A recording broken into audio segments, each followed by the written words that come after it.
तो कैसे हैं हमारे सीयूईटी लीट वाले सभी स्टूडेंट्स। आप सभी का हम स्वागत कर रहे हैं आपके अपने यूट्यूब चैनल ज्ञानविद सचिन में।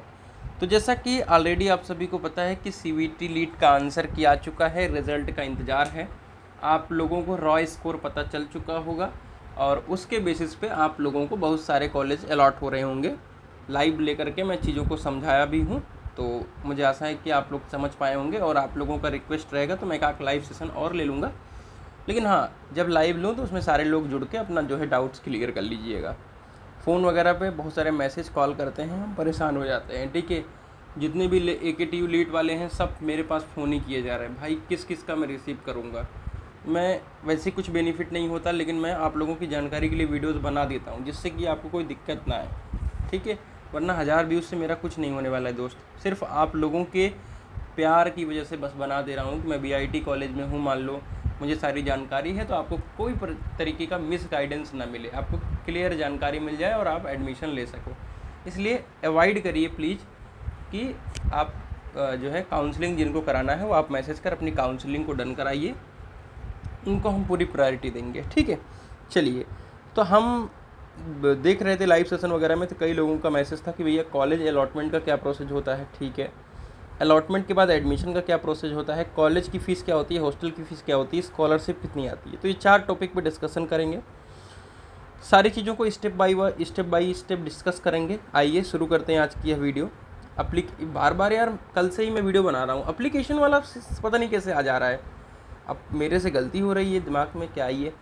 ठीक है, चलो उसको मैंने, ठीक है, एप्लीकेशन का मतलब ये होता नहीं कि मेरी आदत बनी थी कि एप्लीकेशन के लिए वीडियो निकाल देना, फिर मतलब बता देना कि हाँ कोर्स वगैरह। ठीक है, बात करते हैं। देखो, डॉक्यूमेंट से शुरू करेंगे। थोड़ा डॉक्यूमेंट के बारे में 2-3 डॉक्यूमेंट्स के बारे में ओवरव्यू दूंगा, ज़्यादा नहीं। ठीक है, देखो डॉक्यूमेंट्स की बात करें मेरे दोस्त, नॉर्मल आपको पता है आय जात निवास सब लगता है। आपको मैंने यही कहा था, ठीक है, कि आय जो है वो न्यू बनवा लीजिएगा, आय जो है वो न्यू बनवा लीजिएगा। अब ये क्यों कह रहा हूँ दोस्तों, आय इसलिए न्यू बनवाने के लिए कह रहा हूँ क्योंकि देखो, आप लेटरल एंट्री से बीटेक करोगे, आप 3 इयर्स का बीटेक करोगे। ठीक है, 3 इयर्स का बीटेक करोगे। आपका क्या होगा कि आय जो है न्यू लगाओगे आप, आय नंबर पड़ता है, तो 3 साल आपको कोई दिक्कत नहीं आएगी। आपकी स्कॉलरशिप बहुत आराम से 3 साल आ जाएगी, कोई झंझट नहीं होगा। चक्कर काटोगे, जैसे BIT हो गया, NIT हो गया, ऐसे कॉलेज में बड़ा चक्कर काटना पड़ता है। एक डिपार्टमेंट कहाँ है, दूसरा कहाँ है, स्टार्टिंग में बहुत ज़्यादा लड़ना पड़ जाता है। ठीक है, तो नया बनवा लोगे तो ना कोई एडिट करने का प्रॉब्लम, ना समाज कल्याण पे जाने की ज़रूरत, कुछ नहीं। नया आय डाल देना, आराम से तुम्हारी स्कॉलरशिप आ जाएगी। मेरी बात मुझे लग रहा है दिल तक पहुंच गई होगी। तो स्कॉलरशिप प्यारी है, 55,000 60,000। अभी स्कॉलरशिप के बारे में डिटेलिंग में चर्चा करूँगा मैं। ठीक है, तो आय न्यू बनवा लेना और पापा का बनवा लेना। इतना तो मुझे लग रहा है पता चल गया होगा कि अपना नहीं बनवाना है, पापा का बनवाना है।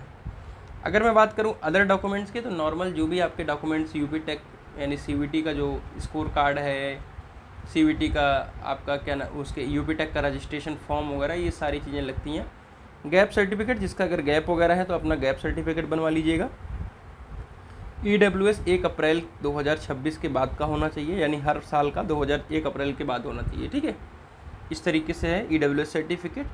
बाकी आपका नॉर्मली एंटी रैगिंग होती है, वेबसाइट से डाउनलोड हो जाती है। आपको अगर बनाना आता है ठीक है, नहीं तो मेरे नंबर पे अपना व्हाट्सएप कर लीजिएगा, मैं आपकी टीम से बनवा के आपको प्रोवाइड करा दूँगा। 910 508 1920 ये हमारा व्हाट्सएप नंबर है। काउंसलिंग फ़ीस 250 रुपये है। ठीक है, काउंसलिंग फ़ीस जो है वो 250 रुपये है। जिनको काउंसलिंग कराना है, कोई भी प्रेशर नहीं है। मैं 50-60 बच्चों की काउंसलिंग करता हूँ, इससे ज़्यादा लोगों की काउंसलिंग नहीं करता हूँ। ठीक है, 50-60 लोगों को ही गाइड करने में थक जाता हूँ।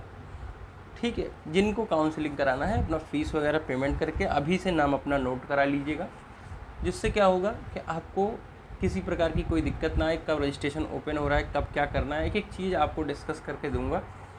ऐसे मान लीजिए कोई कॉलेज अलॉट हो गया, तो आपको वो कॉलेज लिफ्ट करना चाहिए, आगे जाना चाहिए, लेना चाहिए, उस सब सजेशन आपको हम जितना मुझे पता है वो सारी चीज़ें आपको दूंगा। सबको पॉसिबल नहीं है, इसलिए सबके लिए वीडियो बनाता रहता हूँ, सबको वीडियो बना करके जानकारी दूंगा। जो पर्सनल मेंटरशिप चाहते हैं तो भाई आपको 250 रुपये खर्च करना पड़ेगा, और मेरे हिसाब से मैं कोई बुरा नहीं कर रहा हूँ और बहुत ही नॉमिनल कॉस्ट है। लोग बात करने का पिछले साल 250 रुपये लिए हैं, मैं तो चलो लाइव आ रहा हूँ, चीज़ें कर रहा हूँ आप लोगों के लिए, तो आपको कोई दिक्कत नहीं आएगी, पूरा कंप्लीट जानकारी प्रोवाइड करूँगा, टेंशन लेने की ज़रूरत नहीं। और आपको ऑलरेडी मैंने बता रखा है कि आईआईटी बेस्ट है। जैसे कि मैं केएनआईटी और बीआईटी की बात करूं तो मैं 3 रूम पार्टनर थे, तो तीनों को कॉलेज अलॉट हुआ है। आईआईटी ठीक है, चलो ईसी वगैरह का तो आईआईटी में भी प्लेसमेंट नहीं है। केएनआईटी और बीआईटी में रैंडम प्लेसमेंट है, सिर्फ रैंडम प्लेसमेंट।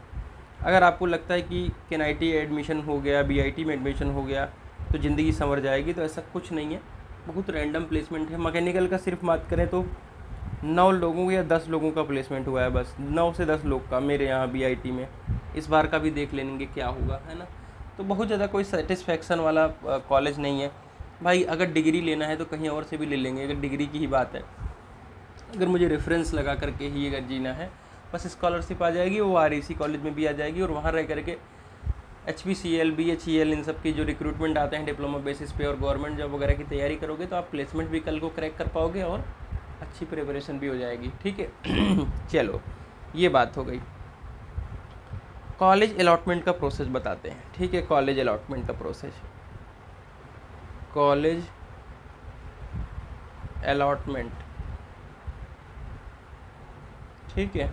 चलिए, तो सबसे पहले आपको रजिस्ट्रेशन करने का मौका मिलेगा, ठीक है। 10 से 15 दिन रजिस्ट्रेशन करने का मौका मिलता है, ठीक है। 10 से 15 डे रजिस्ट्रेशन करते हो तो आपकी तुरंत रैंक नहीं आती है, ठीक है।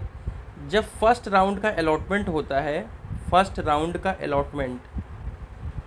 अलॉटमेंट होगा तो आपकी रैंक आएगी। अब देखो, AKTU की अलग रैंक होगी, MMUT की अलग रैंक होगी, HBTU की अलग रैंक होगी। होता क्या है मेरे दोस्तों, जैसा कि मैं पिछली बार भी समझाया था, फिर भी थोड़ा ब्रीफ में समझाने की कोशिश करूँगा कि मान लो 100 लोगों ने रजिस्ट्रेशन किया, ठीक है। रजिस्ट्रेशन 100 लोगों ने किया, तो इसी 100 लोगों में आपकी रैंक बनेगी, ठीक है। अब किसी की 1 रैंक होगी, किसी की 2 होगी, किसी की 3 होगी। अब कैसे, जैसे मान लो किसी का 516 नंबर है, 516 के ऊपर किसी का नंबर नहीं है तो उसकी नंबर 1 रैंक हो गई। फिर किसी का 512 नंबर है तो उसकी 2 रैंक हो गई। इसी तरीके से फिर जा कर के किसी का मान लो 202 नंबर है तो उसकी मान लो हो गई 92 रैंक हो गई। इसी तरीके से और भी जब कम होगा तो 100 रैंक हो जाएगी। तो जितने लोग रजिस्ट्रेशन करते हैं उसमें से आपकी रैंक तैयार होती है। मुझे आशा है कि रैंक समझ में आ चुका है, लेकिन रैंक कब मिलेगी आपको, जब फर्स्ट राउंड का अलॉटमेंट आएगा। अब देखो, रैंक जो है पिछली बार जो आई थी वो लाख में आई थी, तो रैंक से कुछ भी समझ में लास्ट ईयर नहीं आया था। इसके पहले समझ में आता था, लेकिन लास्ट ईयर जो है वो रैंक बिल्कुल अब अजीबोगरीब, किसी की 4 लाख रैंक आई, किसी को 1 लाख रैंक आई, तो इस तरीके से ऑल इंडिया रैंक बनी। अब देखो इस बार क्या सिस्टम रहता है, हो सकता है कि कोई बदलाव आए, बट बहुत ज़्यादा रैंक आई थी, तो उससे आपको एक्सपेक्टेशन और अंदाज़ा किसी प्रकार का नहीं लगेगा। मैं सिर्फ अंदाज़ा सिर्फ नंबर से लगा पा रहा था, ठीक है, नंबर से लगा पा रहा था। अभी जो लगा रहा हूँ वो नंबर से ही लगा रहा हूँ, ठीक है, कि हाँ इस नंबर पे ये कॉलेजेस अलॉट हो जाएंगे, ठीक है। बाकी रैंक का वही है कि आप सिर्फ देखोगे रैंक, बाकी समझ पाओगे नहीं। अब ये बताओ, उतना बच्चे ही नहीं है CVT लीट में, तो कैसे रैंक का अंदाज़ा लगाया जाए, बताओ किस तरीके से अंदाज़ा लगाएं, कोई लॉजिक भी नहीं बनता। फर्स्ट राउंड का अलॉटमेंट आएगा तो वही जीकअप की तरह 2 ऑप्शन होते हैं, फ्रीज या फ्लॉट, फ्रीज ऑब्लिक फ्लॉट।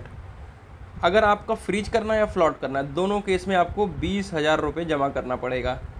और आपको पता है कि जो AKTU है बहुत तगड़ा काटता है, अगर विड्रॉल वगैरह करता है कोई तो 5-5 हज़ार रुपये के हिसाब से काटता है, तो वो सब नहीं करना है।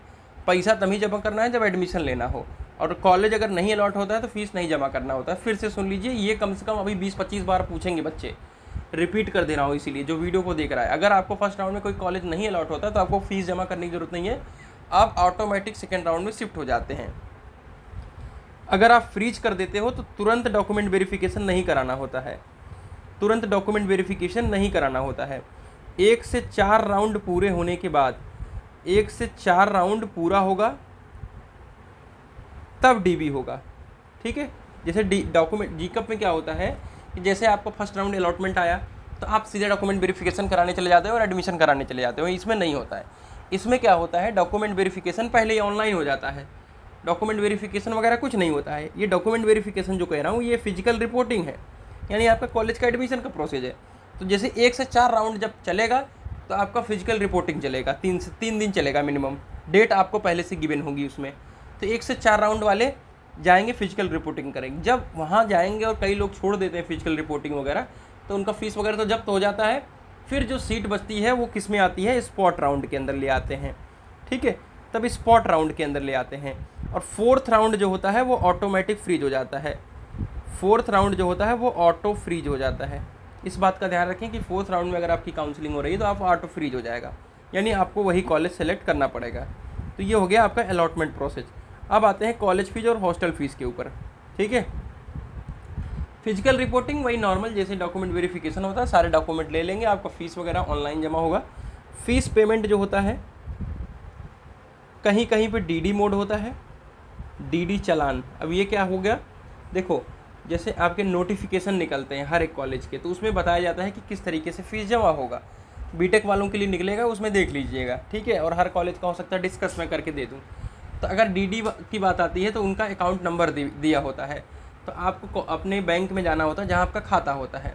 वहाँ उनको आप मान लो 55,800 रुपये फ़ीस है, ठीक है, तो उनको 55,800 रुपये और जो 200-400 रुपये एक्स्ट्रा मांगते हैं उसको दे दोगे तो आपको डीडी दे देंगे वो, और उस डीडी को सुरक्षित ले आकर के अपने कॉलेज के अंदर जमा कर दीजिएगा, खोइएगा मत, ठीक है, नहीं तो आपका काम गड़बड़ हो जाएगा। तो जितना लोगों डीडी बोलेंगे, जैसे हमारे बीआईटी के अंदर है तो आप ऑनलाइन जमा कर सकते हो, ठीक है, बीआईटी के अंदर ऑनलाइन जमा कर सकते हो। और अलग अलग कॉलेज हैं, सबका आइडिया नहीं है, लेकिन हाँ इस कॉलेज के अंदर आप ऑनलाइन फ़ीस को पेमेंट कर सकते हो, ठीक है। चलिए, तो इस तरीके से फ़ीस वगैरह पेमेंट हो जाता है। फ़ीस की बात करते हैं कॉलेज की। देखो आईटी की जो फ़ीस है वो करीबन 90,000 रुपये है। अगर ट्रिपल यूटी की बात करें तो लगभग वो 1,35,000 है। इसीलिए इसका कट ऑफ लो जाने लगा। क्यों? क्योंकि इसकी फ़ीस ज़्यादा है तो हर एक कोई अफोर्ड नहीं कर पा रहा है।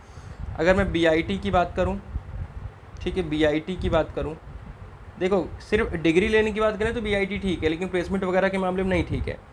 बीआईटी डिग्री 55,000 में दे रहा है और आपकी स्कॉलरशिप आ जाती है। केएनआईटी की बात करें तो लगभग इतना ही है। आरईसी की बात करें, ओल्ड आरईसी, ठीक है, तो 60,000 रुपये है। न्यू आरईसी जो है वो 68,000 रुपये है। तो ये हो गया आपका कॉलेज का फ़ीस। हॉस्टल की बात करें, हॉस्टल का फ़ीस 10K पर ईयर है, और मेस का फ़ीस जो होता है वो 36,000 से लेकर के 40K पर ईयर होता है, ठीक है, पर ईयर होता है। ये हो गया मेस का फ़ीस और हॉस्टल का फ़ीस, ठीक है। और जैसे हमारे बीआईटी में है तो सेकेंड ईयर से तुम्हें मतलब सिंगल सीटर मिलना शुरू हो जाता है, थर्ड ईयर में 100% सिंगल सीटर हो जाता है, ठीक है। स्कॉलरशिप कितनी आती है, आइए स्कॉलरशिप के बारे में बात कर लेते हैं।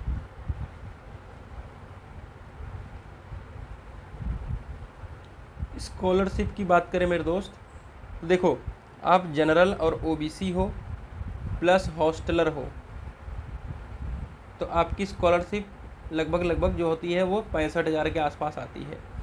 नॉन हॉस्टलर हो तो 55,000 के आसपास आएगी, या मेरी 57,000 आएगी तो 57,000 आएगी। एससी हो, ठीक है, एससी एसटी हो तो आपकी फ़ीस वही लगभग 80,000 के आसपास आती है, ठीक है। अगर हॉस्टल के हो तो +5 और जोड़ लीजिए। तो इस तरीके से आपका स्कॉलरशिप का काम है। और कोई एनी डाउट हो तो आप सभी कमेंट कर सकते हैं। बाकी आप काउंसलिंग के लिए, ठीक है, काउंसलिंग के लिए नीचे नंबर दिख रहा होगा, वहाँ पे मैसेज करें, अपनी काउंसलिंग रजिस्टर कराइए। बाकी जिनको नहीं कराना है वो अपने यूट्यूब की वीडियोस देख करके अपनी चीज़ों को कराइए। तो मिलते हैं एक नई वीडियो के साथ, तब तक के लिए bye bye, tata, take care, love you all.